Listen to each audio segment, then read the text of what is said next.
Astaghfirullah. Bismillahirrahmanirrahim. Assalamualaikum warahmatullahi wabarakatuh. Alhamdulillah wassalatu wassalamu ala Rasulillah wa ala alihi wa sahbihi wa mawalah wa la hawla wa la quwata illa billahi wa ba'du. Alhamdulillah, di siang hari ini kita bisa berkumpul kembali di Yayasan Rufaidah, dan kita akan melanjutkan kajian kita masih membahas kitab Bahjah Qulubil Abrar, membahas tentang kalam singkat dari Nabi sallallahu alaihi wasallam, namun syarat dengan makna dan pelajaran. Dan kita sudah masuki pada halaman ke-73. Sifat daripada qanaah. Baik, kita akan baca hadisnya baru kita jelaskan.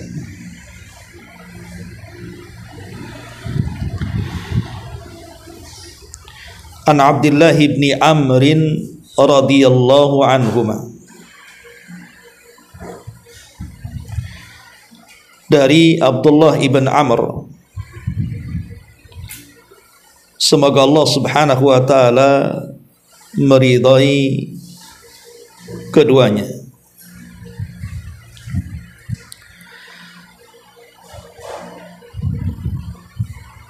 Qala Rasulullah sallallahu alaihi wasallam, qad aflaha man aslama wa ruzika kafafan wa qanna'ahu Allahu bima atah. Rawahu Muslim. Dari Abdullah ibn Amr radhiyallahu anhuma, beliau berkata, dan Abdullah ibn Amr ini adalah sahabat yang banyak menulis hadis Nabi sallallahu alaihi wasallam. Beda dengan Abu Hurairah. Kalau Abu Hurairah menghafal dan tidak ada yang menjangkau hafalan Abu Hurairah. Tapi Abdullah ibn Amr ibn As ini menulis dan tidak ada yang menjangkau tulisan hadis dari Abdullah ibn Amr ibn As radhiyallahu anhu ini, sehingga dia dinobatkan sahabat yang paling banyak menulis riwayat dari Nabi sallallahu alaihi wasallam. Bahkan dikenal Abdullah ibn Amr ini rajin salat malam, rajin puasa sunnah, dan rajin membaca Al-Quran dan menghatamkannya. Lah Abdullah ibn Amr ibn As radhiyallahu anhu, dia berkata, Nabi sallallahu alaihi wasallam bersabda, sungguh beruntung orang-orang yang telah masuk Islam, diberikan rizki yang cukup, dan Allah menjadikannya merasa puas dengan anugerah yang diberikan kepadanya, alias qanaah. Ma'asyiral muslimat yang dimuliakan Allah subhanahu wa ta'ala, hadis ini bicara tentang sifat dari sifat-sifat orang yang beriman. Apa itu sifat qanaah? Qanaah artinya merasa cukup dengan pemberian Allah, redha dengan pembagian Allah subhanahu wa ta'ala. Dan sifat inilah yang kemudian melahirkan ketenangan jiwa. Karena biasanya orang yang tidak pernah tenang hatinya, senantiasa gelisah dalam kehidupannya, itu karena tidak merasa cukup dan redha dengan pemberian Allah, sehingga berakhir dengan membanding-bandingkan dirinya dengan pemberian yang Allah berikan kepada orang lain. Kenapa si fulan kaya, kenapa saya tidak? Kenapa si fulan sehat, kenapa saya sakit terus? Kenapa anak-anak si fulan cerdas-cerdas, kenapa anak saya bego? Kenapa dan kenapa? Orang yang tidak qanaah itu akan terus berkata seperti itu. Kenapa saya begini, kenapa si anu begitu? Hatinya tidak akan pernah tenang. Dan biasanya orang yang tidak qanaah itu ujungnya menjadi hasad. Dan hasad melahirkan kedengkian yang berakhir dengan permusuhan. Makanya kalau orang yakin dengan takdir Allah Subhanahu wa taala, bahwa ketika Allah Subhanahu wa taala memberikan rizki kepada kita sesuai dengan maslahat yang ada pada diri kita. Allah kan yang menciptakan kita, Allah tahu maslahat kita. Maka orang yang yakin dengan takdir Allah Subhanahu wa taala, pasti dia orang yang paling qanaah. Karena dia yakin apapun yang Allah Subhanahu wa taala berikan kepadanya, sedikit ataupun banyak, itu demi kebaikan kita. Apakah Allah Subhanahu wa taala memberikan nikmat atau ujian, itu demi kebaikan kita. Bukan berarti kalau Allah memberikan banyak rizki tanda Allah sayang kepada kita, ataupun kalau Allah menahan rizkinya tanda Allah benci kepada kita. Bukan. Tidak ada kamus seperti itu dari kamus kaum muslimin. Tetapi seorang muslim yakin kalau itu sebuah nikmat, maka dia harus mensyukuri nikmat itu. Dan kalau dia dalam bentuk ujian, berarti Allah mengharap kesabaran kita untuk menguji apakah keimanan kita kokoh ataukah tidak.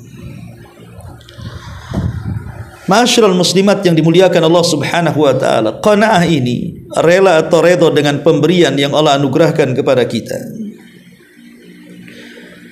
adalah akhlak yang penuh dengan keistimewaan. Apa saja keutamaannya? Pertama, qanaah ini menyebabkan seseorang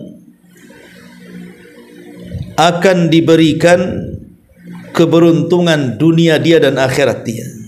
Berdasarkan hadis ini, Nabi mengatakan, qad aflah, sungguh beruntung orang-orang yang qanaah itu. Makanya Anas ibn Malik radhiyallahu anhu meriwayatkan sebuah hadis. Kata Nabi sallallahu alaihi wasallam, laisal ghina an kathratil ardi. Bukanlah kekayaan itu orang yang banyak hartanya, walakinnal ghina ghina nafsi. Tapi sebenarnya orang kaya itu adalah orang yang penuh kekayaan dalam hatinya. Orang yang penuh kekayaan dalam hatinya artinya orang yang tidak pernah mengeluh dalam kehidupannya. Asal satu hari itu badannya sehat, asal satu hari itu dia mendapatkan makan dan minumnya, asal dalam satu hari itu dia mendapatkan keamanan dia dan keluarganya, maka itu sudah dianggap kaya. Ini yang pertama. Yang kedua, orang yang memiliki sifat qanaah itu menyebabkan kecintaan Allah Subhanahu wa taala kepada kita, bahkan menyebabkan kecintaan manusia kepada kita. Nabi sallallahu alaihi wasallam mengatakan, izhad fid dunya yuhibbukallah, wazhad fi ma indan nas yuhibbukan nas. zuhudlah dalam dunia ini artinya qanaah. Cukup dengan pemberian Allah Subhanahu wa taala. Merasa cukup dengan pemberian Allah Subhanahu wa taala itu bagian daripada zuhud di dunia. Dan itu menyebabkan Allah cinta dengan kita. Karena orang yang tidak zuhud alias tidak qanaah, pasti Allah akan membencinya.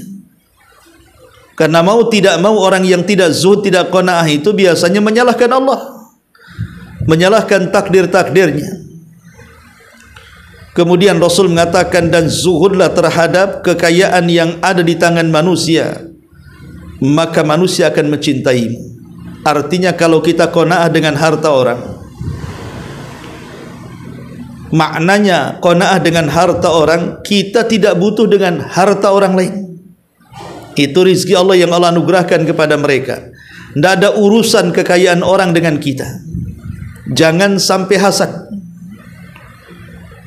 Bahkan orang yang qanaah itu senang kalau seandainya Allah memberikan rizki kepada orang lain. Dan dia mengatakan, segala puja dan puji bagi Allah yang telah menganugerahkan rizkimu kepada si fulan tetanggaku, tetapi ya Rabb, berikan juga rizki yang sama atau lebih dibandingkan yang kau berikan kepada dirinya. Kemudian yang ketiga, qanaah ini menyebabkan seseorang akan mendapatkan banyak pujian, bahkan kehidupan yang baik. Nabi SAW mengatakan, tuba liman hudiya ilal Islam wa kana aishuhu kafafan wa qanna'an. Berbahagialah orang-orang yang diberikan hidayah masuk Islam dan diberikan rizki yang cukup serta merasa qanaah, merasa cukup dengan pemberian Allah Subhanahu wa taala. Arti tuba, beruntunglah, maksudnya beruntunglah dia mendapatkan kebaikan dan kebahagiaan. Kemudian yang keempat, qanaah ini mewariskan kekayaan dalam hati. Dia tidak akan tergiur dengan pandangan kepada tetangga ataupun teman yang mungkin lebih kaya, lebih hebat, lebih memiliki pangkat dan jabatan. Karena semua hanya pemberian Allah Subhanahu wa taala. Allah bisa memberi dan Allah bisa juga menahan. Allah bisa membagi-bagikan dan Allah bisa juga mencabutnya. Jadi orang yang qanaah itu tidak akan tergiur dengan kekayaan orang lain. Dan dia akan memiliki kekayaan dalam hatinya. Kemudian yang kelima, orang yang qanaah itu pasti memiliki izzah, kemuliaan. Dia tidak mungkin meminta-minta, merendahkan diri untuk meminta-minta kepada manusia. Mustahil. Orang yang qanaah itu merendahkan diri kepada makhluk, karena dalam hatinya hanya ada Allah Subhanahu wa taala, dan dia yakin Allah tidak mungkin menyia-nyiakan hidupnya. Makanya orang yang qanaah itu akan mewariskan kemuliaan. Bahkan orang yang qanaah itu akan mewariskan keridhaan dari Allah Subhanahu wa taala. Kan Nabi SAW mengatakan, inna idhamal jaza ma idhamil bala, wa inna Allah idza ahabba qauman ibtalahum, faman radiya falahu ridha wa man sakhita falahu suhtu. Kata Nabi SAW, besarnya balasan itu ditentukan besarnya cobaan. Dan sesungguhnya Allah kalau cinta dengan sebuah kaum, Allah akan menguji kaum itu. Kalau kaum itu redha dengan ujiannya, maka Allah senang kepadanya. Tapi kalau kaum yang diuji itu tidak redha dengan ujian, Allah pun murka kepadanya. Lihat bagaimana Nabi SAW mengatakan, orang yang qanaah itu akan mendapatkan redha Allah Subhanahu wa taala. Kemudian juga yang nomor 7, bahwa orang yang qanaah itu biasanya menjadi hamba yang selalu bersyukur. Jadi orang yang qanaah itu biasanya menjadi orang yang paling bersyukur akan nikmat Allah Subhanahu wa taala.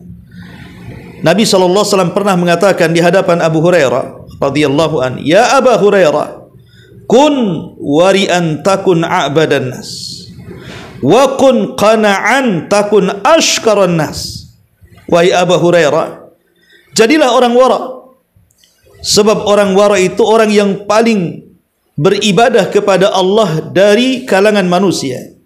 Dan jadilah orang yang qanaah, karena sesungguhnya orang yang qanaah adalah orang yang paling bersyukur akan nikmat yang Allah anugerahkan kepadanya. Bagaimana tidak bersyukur? Orang qanaah itu orang yang redha dengan pemberian. Sedikit ya dia mengatakan alhamdulillah ala kulli hal, banyak pun dia mengatakan alhamdulillahilladzi bi ni'matihi tatimmus shalihat. Dua-duanya baik. Sedikit baik, banyak juga baik. Ataupun dalam bentuk nikmat juga dirasa baik, dalam bentuk ujian pun tetap dianggap baik. Karena dalam bentuk nikmat dia bisa mengambil pahala dengan syukur, dalam bentuk ujian dia bisa mengambil pahala dengan sabar, dan dua-duanya baik bagi orang yang qanaah. Kemudian yang nomor 8, orang yang qanaah ini biasanya akan mendapatkan keberkahan dalam rizki. Karena biasanya orang yang qanaah itu pasti dia akan mengambil rizki dengan cara yang halal. Tidak mungkin dia akan menyikut saudaranya untuk mengambil rizki saudaranya. Orang yang qanaah tidak mungkin sikut kanan kiri, sundul atas injak bawah untuk mengambil harta kekayaan orang dengan cara yang curang dan culas, mustahil. Makanya orang yang qanaah itu biasanya hartanya berkah.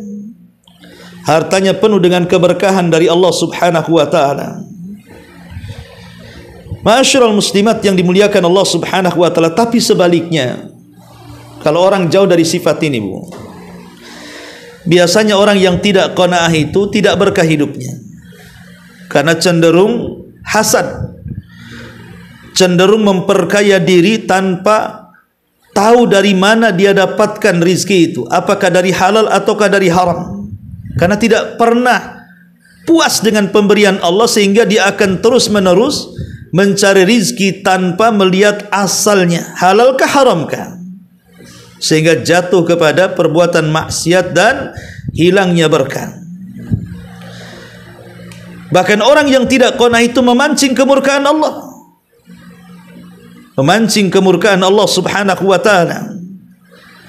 Dan orang yang tidak qanaah itu memancing al-wa'idus syadid, ancaman yang keras.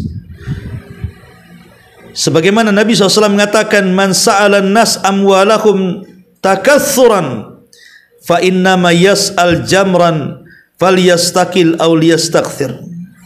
Orang yang suka meminta-minta harta manusia hanya untuk memperbanyak kekayaannya atau menumpuk-numpuk dunianya, maka hakikatnya dia telah meminta bara api dari neraka. Silakan memperbanyak, menyedikitkan bara api atau memperbanyak bara api, kata Nabi. Karena orang yang tidak puas dengan pemberian akhirnya menjadi peminta-minta, bahkan lebih daripada itu menjadi penipu, bahkan lebih daripada itu menjadi koruptor, dan begitu seterusnya. Sementara Nabi SAW mengancam di sini. Dan biasanya orang yang tidak qanaah itu tidak punya perasaan takut kepada Allah Subhanahu wa taala. Padahal Nabi SAW itu tidak takut umatnya karena sebuah kefakiran. Bukankah Rasul yang mengatakan, aku tidak takut kalian itu ditimpa kefakiran?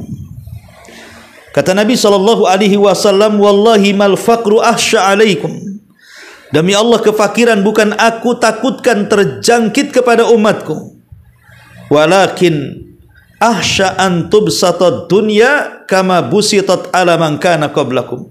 Yang aku takutkan kalau seandainya dunia itu menimpa kalian sebagaimana menimpa umat sebelum kalian.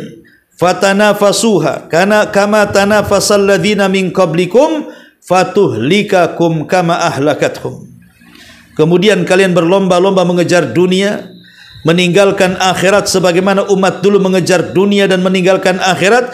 Akhirnya Allah hancurkan kalian sebagaimana Allah telah menghancurkan umat sebelum kalian. Lihat Nabi SAW mengatakan, bukanlah kefakiran yang aku takutkan. Karena orang yang qanaah itu tidak takut dengan kefakiran. Orang yang qanaah itu tidak takut dengan kemiskinan. Karena sefakir-fakir manusia, semiskin-miskin manusia itu ada rizkinya yang tidak mungkin salah alamat dan tidak mungkin disempurnakan sebelum kematiannya. Maka dia akan bahagia dan yakin bahwa rizkinya tidak mungkin kemana. Ma'asyiral muslimat yang dimuliakan Allah Subhanahu wa ta'ala.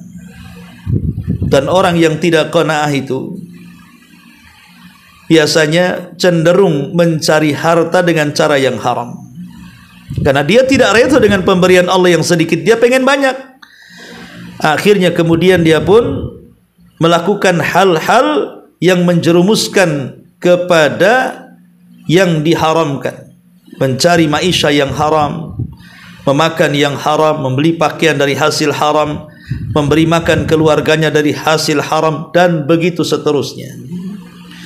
Ma'asyiral muslimat yang dimuliakan Allah Subhanahu wa ta'ala, pertanyaannya, bagaimana supaya kita ini betul-betul bisa qanaah? Pertama, Bu, kunci orang bisa qanaah itu, seseorang hendaklah ketika melihat dunia itu jangan pernah memandang ke atas, tapi lihatlah dunia itu dengan cara memandang ke bawah. Kalau seandainya dalam hal dunia kita memandang ke atas, pasti kita pegel lehernya, capek kita melihatnya. Karena pasti dia akan berangan-angan, kapan aku seperti dia, kapan rumahku seperti rumah dia, kapan kendaraanku seperti kendaraan dia, kapan pakaianku seperti pakaian dia, kapan seperti ini, seperti dia. Pasti di otaknya itu. Sehingga otaknya error, akhirnya pusing tujuh keliling hanya memikirkan bagaimana supaya aku seperti dia.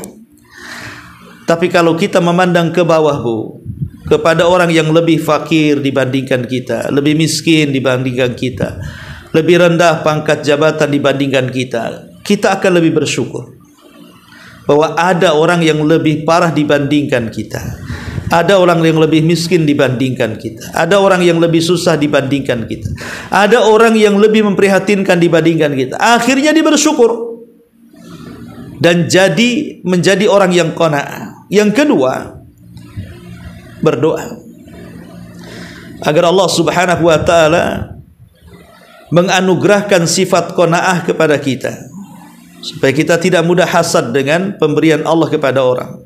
Minta kepada Allah Subhanahu wa ta'ala agar hati kita dibersihkan dari sifat rakus terhadap dunia dan tidak redha dengan pemberian Allah Subhanahu wa ta'ala. Yang ketiga, untuk supaya kita menjadi qanaah, cobalah mencari maisha itu cukup untuk diri dan keluarganya saja. Jangan melihat-lihat kepada orang lain. Jadi kalau seseorang mencari rizki, fokus kepada rizki yang dicarinya. Yang penting dia berdoa kepada Allah agar hari itu dia dapat uang dan bisa makan dia dan keluarganya. Jangan mengintip-ngintip hasil orang. Enak ya, itu yang kerja di kantor itu kerja tak capek, gaji besar. Saya dari pagi sampai malam keringat bercucuran, banting tulang, kaki di atas, ya, kaki di atas, apa istilahnya itu, kepala di bawah, dan begitu seterusnya. Hasilnya tidak banyak. Kalau kemudian seseorang membanding-bandingkan hasil dia dengan orang, maka dia akan malas bekerja. Dan kalau dia malas bekerja, dia tidak akan mendapatkan rezeki. Maka fokuslah kepada pekerjaannya, jangan mengintip-ngintip pekerjaan orang. Kemudian juga yang keempat, cobalah berfikir tentang fadilah keutamaan yang akan diraih bagi orang yang memiliki sifat qanaah ini. Sebagaimana sudah dijelaskan tentang keistimewaan. Ma'asyiral muslimin yang dimuliakan Allah Subhanahu wa ta'ala, disebutkan dalam sebuah riwayat dari Aisyah radhiyallahu anha, Kata Nabi sallallahu alaihi wasallam, "Ma syabi'a alu Muhammadin mundu qadimal madinata min ta'ami burri thalathi layalin tiba'an hatta qubidha." Tidak pernah keluarga Muhammad sallallahu alaihi wasallam sejak hijrah dari Mekah ke Madinah memakan nasi dari gandum selama 3 malam berturut-turut sampai meninggalnya Nabi sallallahu alaihi wasallam. Lihat, kehidupan Nabi sallallahu alaihi wasallam saja sangat memprihatinkan. Bahkan Aisyah pernah mengatakan bahwa Nabi sallallahu alaihi wasallam atau dapur Nabi SAW tidak pernah mengepul asap selama 3 bulan berturut-turut. Yang dimakan hanya kurma kering dan juga air mineral. Itulah kondisi Rasul yang qana'ah, sayyidul qana'ah, pemimpinnya qana'ah. Hidupnya susah. Tapi Nabi SAW mengajarkan kepada keluarganya bahwa qana'ah itu sangat melezatkan, membahagiakan. Karena tidak ada kepikiran terikat dengan dunia. Ma'asyiral muslimat yang dimuliakan Allah Azza wa Jalla, bahkan Hasan Al-Basri rahimahullahu taala, dia pernah masuk ke rumah istri si Nabi SAW di zaman Khalifah Utsman ibn Affan radhiyallahu an. Kemudian, sampai aku mampu menyentuh atap rumah istri si Nabi SAW. Saking pendeknya rumahnya, saking sempitnya, sehingga Hasan Al-Basri, seorang pemimpin tabi'in, menggambarkan betapa sederhananya rumah istri si Nabi SAW. Ma'asyiral muslimat yang dimuliakan Allah Subhanahu wa taala, bahkan kasurnya Rasul saja dari kulit. Bahkan Nabi SAW ketika meninggal tidak meninggalkan banyak harta. Kalaupun meninggalkan banyak harta, diwariskan kepada umatnya. Dari sini kita tahu bahwa sifat qanaah ini, Bu, adalah sifat yang sangat mulia. Kalau orang tersifati dengan sifat ini, yakin pasti bahagia, yakin pasti akan tenang dalam hidupnya. Kenapa? Karena hatinya tidak tersibukkan dengan dunia. Dia mengambil dunia itu secukupnya saja. Mali walid dunya, kata Rasul. Apa urusanku dengan dunia? Dunia ini hanya sebatas bekal bagi seorang musafir, kemudian duduk di bawah pohon, kemudian meninggalkan begitu saja. Jadi dunia ini ada batasnya. Imma dunia meninggalkan kita atau kita yang meninggalkan dunia. Ma'asyiral muslimat yang dimuliakan Allah Azza wa Jalla, ini sebagai muqaddimah. Baik, kita akan baca syarah daripada pengarang. Perhatikan bukunya. Setelah kemudian pengarang membawakan hadis tentang keutamaan qanaah, kata beliau, Nabi SAW menetapkan adanya keberuntungan bagi orang-orang yang terkumpul padanya sifat qanaah. Sifat qanaah.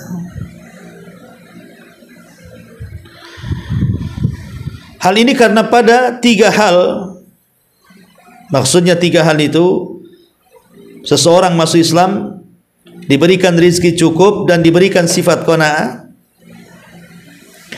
Hal ini karena pada 3 hal tersebut terkumpul kebaikan dunia dan akhirat. Sesungguhnya seorang hamba apabila diberi hidayah berupa agama Islam, yang merupakan agama Allah, satu-satunya agama yang diterima di sisi Allah, dan merupakan sumber kemenangan dan adanya pahala dan keselamatan dari azab, ini sebuah nikmat. Jadi yang pertama, hidayah Islam. Hidayah Islam itu adalah hidayah terbesar yang Allah anugerahkan kepada kita. Karena minimalnya orang kalau masuk Islam, Bu, sekalipun masuk neraka tidak akan dikekalkan di dalamnya. Orang Islam itu sekalipun masuk neraka karena takdir Allah, tidak akan dikekalkan di dalamnya. Selama masih ada iman sebiji dzarah, tetap dia keluar dari neraka. Kemudian kata pengarang, setelah dia menyebutkan nikmat pertama, nikmat Islam, yang kedua, dia juga memperoleh rizki yang cukup. dan menahan diri dari meminta-minta kepada makhluk. Dan ini adalah hidayah atau nikmat yang kedua. Allah berikan rizki yang cukup kepada kita. Tidak harus kaya, yang penting cukup. Hari itu dia selamat, hari itu bisa makan, hari itu dia tidak takut dan begitu seterusnya, maka itu sudah cukup bagi dia. Itu kebahagiaan yang luar biasa, sehingga dia tidak meminta-minta kepada makhluk, merendahkan diri. Lalu Allah sempurnakan nikmat kepadanya dengan merasa cukup atas anugerah yang diberikan kepadanya, yakni dia bersikap redha dengan rizki yang dia dapat dan merasa cukup dengan rizkinya, serta dirinya tidak berambisi untuk mendapatkan selain itu. Ketika itu sungguh dia telah memperoleh kebaikan dunia akhirat. Karena begini Bu, sekalipun seseorang itu kemudian hasad kepada tetangganya, kenapa tetangganya rumahnya bagus, kenapa rumah saya tidak? Kenapa kendaraan tetangga lebih mewah, kenapa saya tidak memiliki seperti itu? Dan begitu seterusnya, nggak ada gunanya Bu.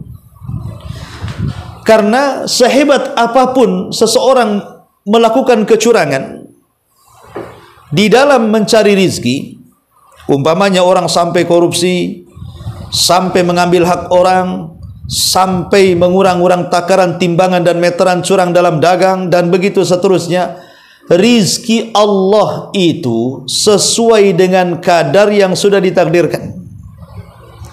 Sehebat apapun kita mencarinya dengan cara culas, dia tetap dapatnya sebegitu.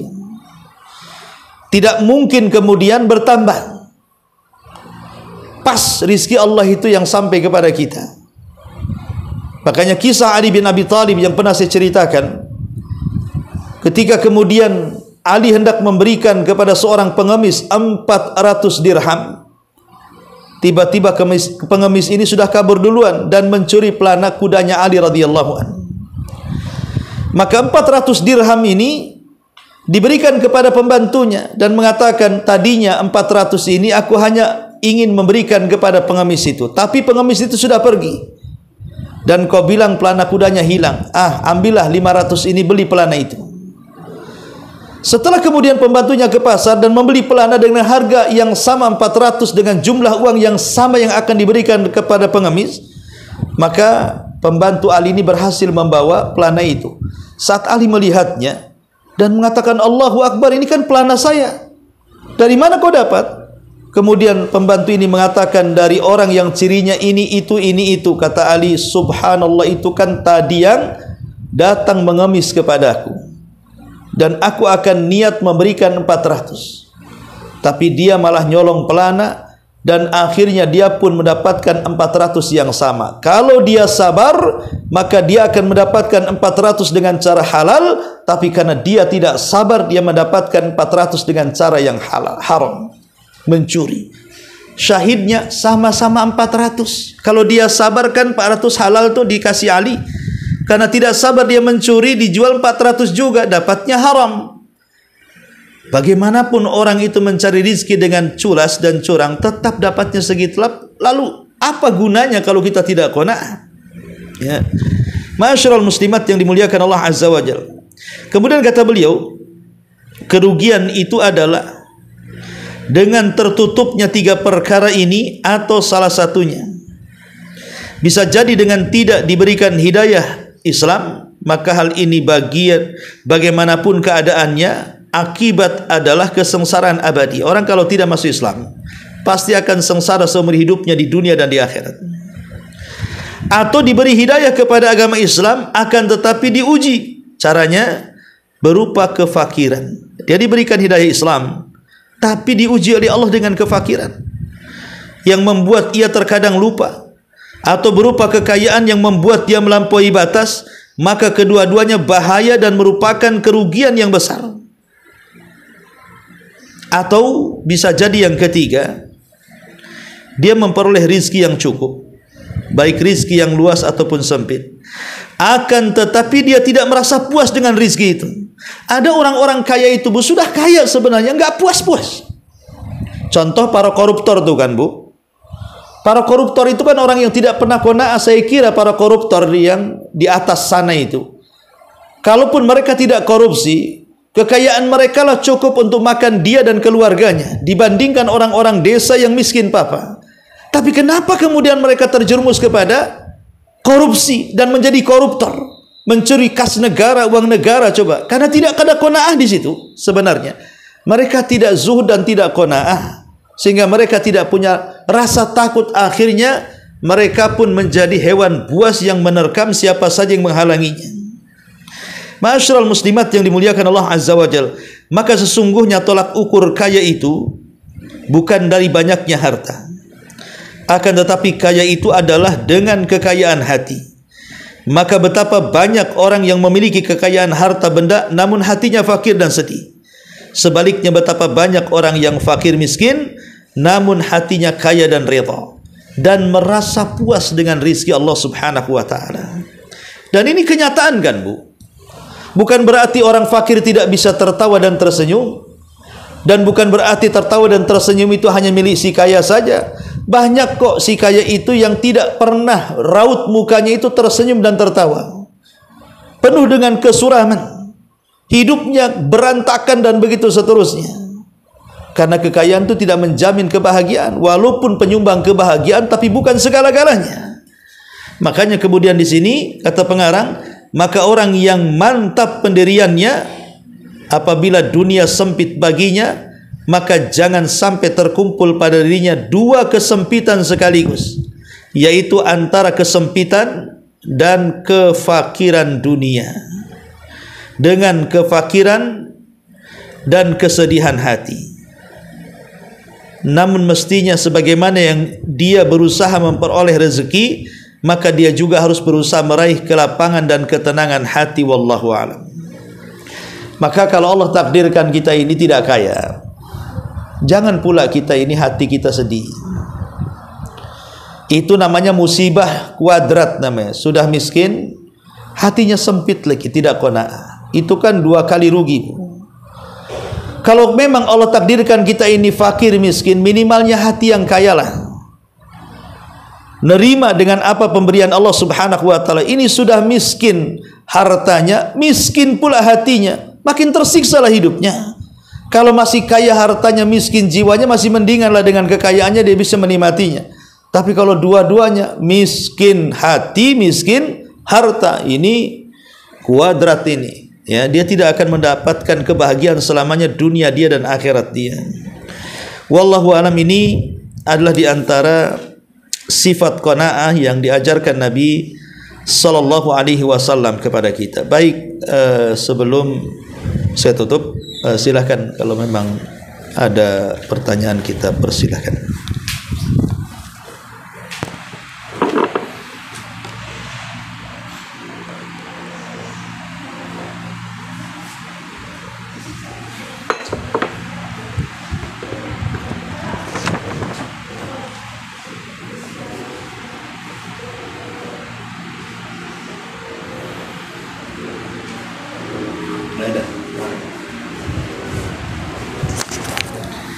Baik, kalau tidak ada, kita tutup dengan doa kafaratul majlis. Subhanallah bihamdika, asyhadu an la ilaha illa anta astaghfiruka wa atubu ilaik. Allahu ta'ala alam. Assalamualaikum warahmatullahi